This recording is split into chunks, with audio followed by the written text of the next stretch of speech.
नमस्कार बच्चों, मैं संजीत और एक बार फिर से स्वागत करता हूं अपने YouTube चैनल संजीत WWTC पे।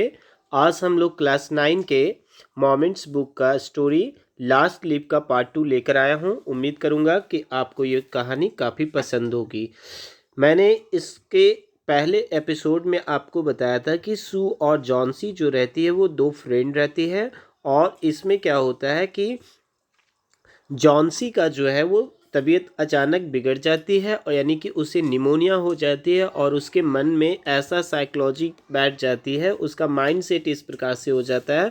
और वो कहती है आईवी क्रीपर के गिरते हुए पत्तों को देखकर, है ना, कि जिस दिन ये पत्ते आखिरी पत्ता गिर जाएगा उस दिन मैं डाई कर जाऊंगी, है ना। तो इस बात से सू जो रहती है वो काफ़ी परेशान हो जाती है और वो कहती है कि ओ दैट्स नॉनसेंस, कि ये तो बकवास है। What have old ivy leaves to do with your getting well, मतलब कि उस ओल्ड आईवी लीव्स के पत्तों का गिरने से और तुम्हारे ठीक होने से क्या कोई रिलेशन है, क्या कोई लेना देना नहीं है। The doctor is confident that you will get better, और वो उसे समझाने की कोशिश करती है कि डॉक्टर को पूरा विश्वास है कि तुम बिल्कुल ठीक हो जाओगे, है ना।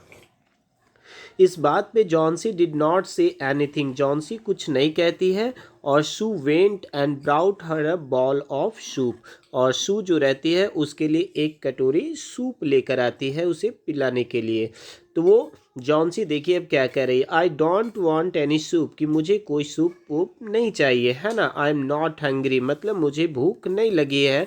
Now there are only 4 leaves left, और वो एक बार फिर से अपने पुराने राग अलापते हुए कहती है कि अब केवल उस ओल्ड आईवी क्रीपर पर, यानी उस आईवी क्रीपर के 4 पत्ते ही बचे हैं। I want to see the last one fall before it's get dark, और वो चाहती है कि मैं जो आखिरी पत्ता है वो अंधेरा होने के पहले ही गिर जाए, then I will sleep forever, और उसके बाद मैं भी हमेशा के लिए सो जाऊंगी। मतलब वो कहना चाहती है कि वो आखिरी पत्ते को अंधेरा होने से पहले ही गिरते हुए देखना चाहती है, और उसके बाद वह भी हमेशा के लिए सो जाएगी, मतलब वो डाई कर जाएगी, है ना।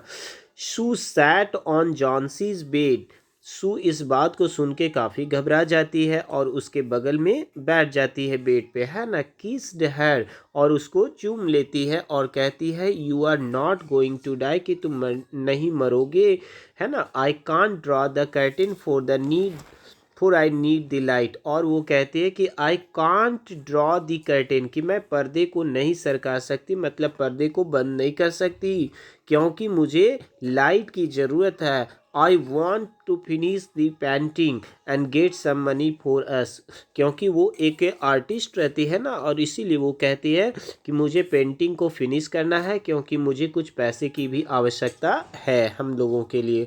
प्लीज़ माय डियर, इसीलिए वो जॉन्सी से रिक्वेस्ट करती है कि please my dear friend, she beg Johnsy, Johnsy से वो बेगिंग करती है, रिक्वेस्ट करती है कि प्रॉमिस करो मेरे साथ, है ना, कि promise not to look out of the window while I paint, कि जब तक मैं पेंट करती हूँ तब तक तुम प्रॉमिस करो कि बाहर खिड़की से बिल्कुल नहीं झांकोगे, है ना। तो इस बात पे जॉन्सी जो है वो कहती ऑल राइट, मतलब कि ठीक है, मैं जब तक तुम पेंट करोगे मैं बाहर नहीं देखूंगी, है ना। फिनिश योर पेंटिंग सून, लेकिन तुम भी अपने पेंटिंग को जल्द ही पूरा करो। For I want to see the last leaf fall, क्योंकि मैं आखिरी पत्ते को गिरते हुए देखना चाहती हूँ। I am tired of waiting, क्योंकि मैं भी इंतज़ार कर कर के थक चुकी हूँ। आई हैव टू डाई, और मुझे क्या करना है, डाई करना है। So let me go away peacefully like one of those poor tired lips, इसलिए तुम भी मुझे शांतिपूर्वक उस बेचारे सूखे पत्तों की तरह मुझे भी यहाँ से, इस दुनिया से जाने दो, ठीक है। यानी पूरी तरह से जॉन्सी के माइंड में नेगेटिव माइंडसेट हो जाता है, उसके दिमाग में नकारात्मक भावनाएं भरी हुई है, और इस बात पे सू फिर से उसे पॉजिटिविटी देने की कोशिश करती है और कहती है ट्राई टू स्लीप, कि तुम सोने की कोशिश करो। I have to paint an old miner, कि मुझे किसकी तस्वीर बनाना है? एक ओल्ड माइनर की तस्वीर बनाना है। ओल्ड मतलब बूढ़ा और माइनर मतलब जो माइंस में काम करते हैं, जैसे कि कोयले खानों वगैरह में काम करने वाले मजदूर की तस्वीर बनानी है। आई विल कॉल बहरमन, और मैं किसको बुलाने जा रही हूँ? बहरमन को, टू बी माई मॉडल, ताकि वो बहरमन जो है वो आए और वो हमारे पेंटिंग का वो मॉडल बना दे। ठीक है। सी रस डाउन, और वह तेजी से नीचे चली जाती है। Behrman lived on the ground floor, Behrman कहाँ पे रहता है? ग्राउंड फ्लोर पे। He was 60 year old painter, वो कितने सालों का है? 60 साल का, यानी बहरमन जो है वो एक 60 साल का बूढ़ा पेंटर है। His life long dream was to paint a master piece, उसकी लाइफ लॉन्ग डिजायर रहता है कि वो एक मास्टर पीस पेंटिंग बनाए। That had remained a dream, लेकिन अभी तक उसका सपना सपना ही रहता है। Sue poured out her worries to Behrman, और सू जब बहरमन से मिलती है तो अपने सारे प्रॉब्लम्स को, सारे चीज़ों को, सारी चिंताओं को वो बहरमन के साथ शेयर करती है। सी टोल्ड हिम, वह उसे बताती है कि how Johnsy was convinced that she would die when the last leaf fell, है ना, कि वो बताती है कि किस प्रकार से जॉन्सी के माइंड में निगेटिविटी भर जाती है, कि उसके मन में ऐसा भावना बैठ गया है कि जब आखिरी पत्ता गिर जाएगा तो वह डाई कर जाएगी, है ना। और जब इस बात को बहरमन भी सुनता है तो वो कहता है कि इज सी स्टूपिड, कि क्या वो मूर्ख है? आस्क बहरमन, बहरमन उससे पूछता है how can she be so foolish, कि वो इतनी मूर्ख कैसे हो सकती है। She is running a high temperature complain Sue, तो शू आगे बतलाती है कि उसे काफ़ी तेज बुखार है। सी रिफ्यूजेज टू ईट और drink and that worries me a lot, और वह खाना पीना जो है वो बिल्कुल छोड़ चुकी है। ये सारी बातें अपनी सारी चिंताओं को बताती है। ठीक है। तो बहरमन कहता है I will come with you and see Johnsy, कि ठीक है मैं वहाँ आऊँगा और जॉन्सी से मुलाकात करूँगा। ठीक है। They tiptoed into the room, है ना, और दोनों जो है वो बड़े ही धीमे पाँव, दबे पाँव जो है, टिप टो मतलब बड़े ही धीमे पाँव जो है वो कमरे में आते हैं। तो क्या देखते हैं कि जॉन्सी वाज स्लीपिंग, जॉन्सी क्या कर रही है? सो रही है। She Sue drew the curtains together, Sue जो रहती है वो पर्दे को हटाती है। And they went to the next room, और वे दोनों जो है अगले दूसरे कमरे में जाते हैं। She peeped out through the window, और वो बाहर दोनों जो है वो खिड़की से झांक कर देखते हैं। There was only one leaf on the creeper, और क्रीपर पे मात्र अब कितने पत्ते बचे रहते हैं? एक पत्ता बचा हुआ रहता है ना, last leaf. It was raining heavily, और काफ़ी तेज बारिश होती रहती है। And an icy cold wind was blowing, और काफ़ी बर्फीली हवा जो रहती है वह बहती रहती है।